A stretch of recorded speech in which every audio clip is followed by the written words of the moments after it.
Hello, guys, and welcome back to Sweet and Sour Soccer. This is another edition of Transfer Talk. Now we're coming into the business end of the season in terms of we are not far away now from a new Premier League season starting. Got to put the disappointment of the Euros behind us, but here we are. Actually, quite a good day for transfers. I want to start off with Danny Ings. He's come up recently as he rejected a big deal from Southampton. They reportedly offered him a 4-year deal. Now, for someone of his age, his injury record, we thought that was quite a big offer to turn down, especially as it was said to have been £200,000 a week. He said no. Apparently, he does want his big move. And apparently, Spurs are interested in. Not only interested, they want to make him their priority for the summer. They do believe he can play alongside Kane. It's not just backup. They want to see Kane and Ings together. We know Ings is very lethal in the box. We know he makes runs.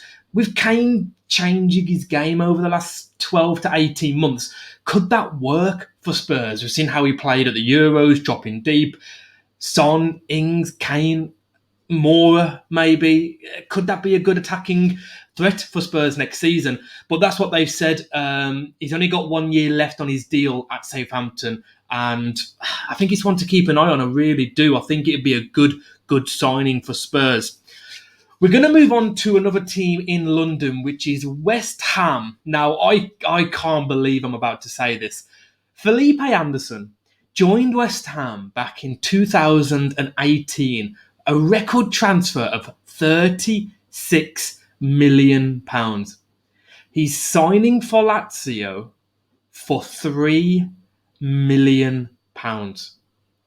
That's not a typo when I read it, and I'm not telling you any fibs right now. £3 million is the deal for Lazio, and it's all but done. There is a 50% add-on clause in the contract, so if they do sell him for 20 million, if he starts playing good football again, they will get half of that. But they paid £36 million, a record transfer in 2018, and now they're happy to let him go for £3 million. I can't believe I can't believe that sentence has come out of my mouth. I mean, got to be one of, if not the worst, transfers in Premier League history in terms of what you've purchased them for and what you're selling them for. As a percentage, I think you'd be hard pressed to find one worse than that. Let's move on to Manchester City, where Pep is still under the illusion that they cannot afford any striker in the current market. We know that they've been linked to other players, which we'll come on to very shortly. Haaland has been very busy, again, which we'll come on to. But he's just adamant that they're going to get no striker. We know it worked for them last year, getting to the Champions League final, couldn't get over the line, won the Premier League very easily. But you've got to feel like Liverpool are going to get stronger this season. You've got to feel Chelsea are going to get stronger. I think Man United are going to get stronger as well. I think they're going to need a striker. Danny Ings was one that was linked, and we brought that to you. I think that'd be a great signing for Manchester City. I really do. But no, Pep just seems adamant that they're not going to bring anyone in an attacking sense. Let's move back to Chelsea, who I mentioned a few moments ago. And the big name is Haaland. No surprise, it's on the thumbnail. Dortmund are apparently, and we know what Dortmund are like, unless they get the figure that they want, they do not let them go. And if they say they're not going to let them go for any price, odds are the player's not going anywhere. But Roman is being quite persistent. He really wants Haaland. Haaland is available next summer. You can activate his release clause for 73 million. Dortmund have said, because we've sold Sancho this summer, there is no way we are going to sell Haaland. They called it Mission Impossible.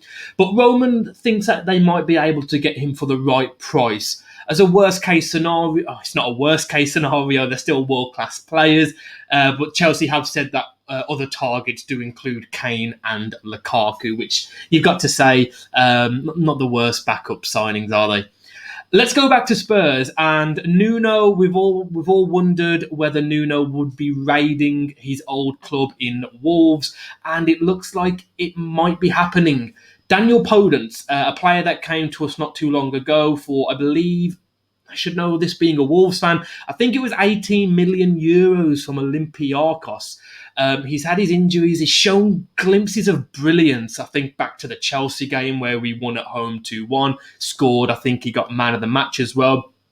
We don't know what his best position is, whether it is a cam, almost like a false number 9 behind a striker, probably it would be Raul Jimenez, or he's played a lot on the wings as well, predominantly left wing, where he's probably had his best performances.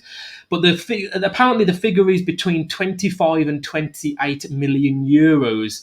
Considering he hasn't ever had a run of 10, 12 games in the side, picks up a few injuries, which hasn't been uncommon for Wolves over the last 12 months. This one doesn't make sense to me. Obviously, Nuno knows him very well. He's probably seen what he's doing on the training ground week in, week out. We know what he can do, but he hasn't shown on a persistent basis that he is a 25 to 26 million pound player.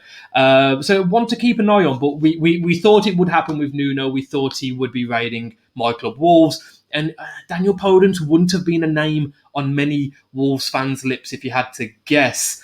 Let's go to Spain now, where it's desperate times for Barcelona. Apparently, they've contacted Atletico Madrid and said, "How do you fancy a swap deal? Go on. We'll give you Griezmann for João Felix." Apparently, Atletico Madrid shut them down immediately. Apparently, they were just having none of it. And, before Barcelona even finished their sentence, Atletico Madrid was saying, no, it's really desperate for Barcelona at the moment. We don't know what's happening with Messi, Aguero, Depay. They lost out on Wijnaldum. You can kind of see why now, where he looked like he was pole position for so long. They're pulling out all the stops to try and get some players in. Now, Griezmann isn't the player that he was. I've never been a big Griezmann fan. I know he's done very well for France, but yeah, to me, I think it makes sense for Atletico Madrid to turn that down. I don't think they'd be getting anywhere near the player that they once sold to Barcelona. Let's go to Arsenal. We know, well, if you've been keeping up to date with what's been happening, they recently lost 2-1 to Hibernian. AFTV in full swing again pre-season. It's brilliant. They have apparently been contacted by Newcastle, who want Joe Willock again on a season-long loan. I don't mind this for the club or the player. I think he's a good talent. Scored a lot of goals towards the end of the season coming off the bench. I think 7 goals in 10 games or something like that. I think another season playing regular football would be good for him. I don't see him getting in that Arsenal team. So I think it would be good. Staying at Arsenal, and you might be wondering why the Granit Xhaka moved to Roma, who have just signed Rui Patricio from Wolves, by the way.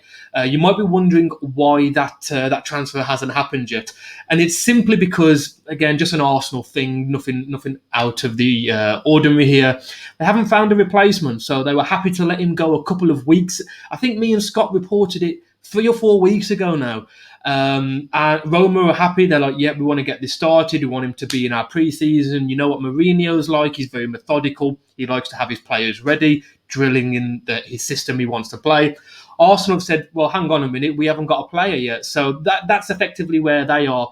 It's just Arsenal really doing Arsenal things, isn't it? Moving on to a club who now really tend to get their transfers done over the last couple of years, which is Liverpool. They're still apparently the prime destination for Renato Sanchez, a player who has done very, very well in the Euros. Didn't get as far as, of course, he'd want to, but actually started the Euros on the bench. Came off, I believe, towards the end of the first game, or started the second game, and then you could argue is probably their best player apart from Ronaldo for the tournament. He's obviously done incredibly well with Lille over the last year, and Liverpool do think that they can land him. I mean, a midfield of Henderson, Fabinho, Thiago, Renato Sanchez. I mean, it does look like a very good midfield. They've still got Keita. Whether he leaves, I don't know, but they have got 4 or 5 very solid players in the midfield if they can get that one done.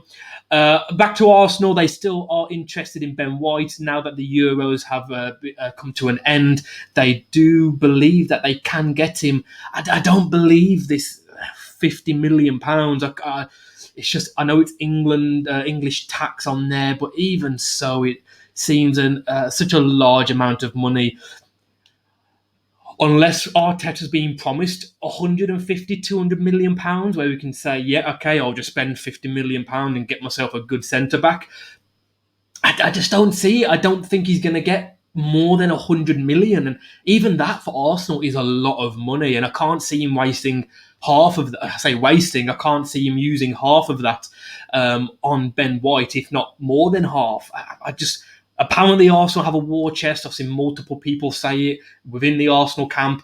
Of outside sources, apparently Arteta is meant to have quite a good sum of money this summer, but it's just Arsenal, isn't it? I just don't see it. Let's move on to a serious club when it comes to transfers this summer. They've landed their man Sancho, and it looks like Varane is on the way. Varane. Man U are still a bit apprehensive, still a little bit cautious. They've been burnt before by Real Madrid centre backs. You go back to 2015-16, it looked like Sergio Ramos was all but set to go there. He was saying the right things in the media, and it dragged on for weeks and weeks and weeks, just to turn out he just wanted to get a better contract at Real Madrid, which he in the end got. So Man U are very cautious to get their fingers burnt again in the fire. But Varane's contract runs out in 2022. He's only 28. I think if Man United land Varane, they've got Sancho now as well. I understand that they've extended for a further year the contract of Cavani.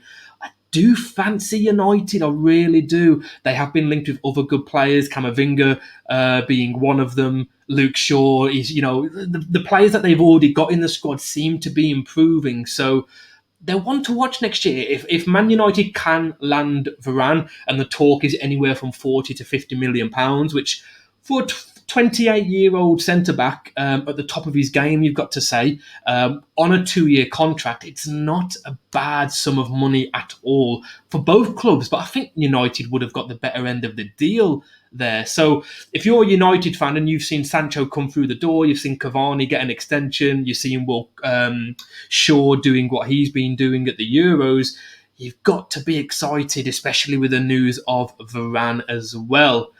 Guys, that was transfer talk. Scott is not here today, sadly or fortunately, whichever way you look at it. I don't know if I can add the intro or the outro. So if I don't, and it looks a little bit basic, I do apologise. Guys, if you're still watching, I really appreciate it. Please hit that like button. It really does help. Drop us a comment. What transfers do you think are total nonsense, or what would you like to see? And as always, if you're not subscribed, give us a chance. Hit that subscribe button. And yeah, hopefully you enjoyed the video. Take care.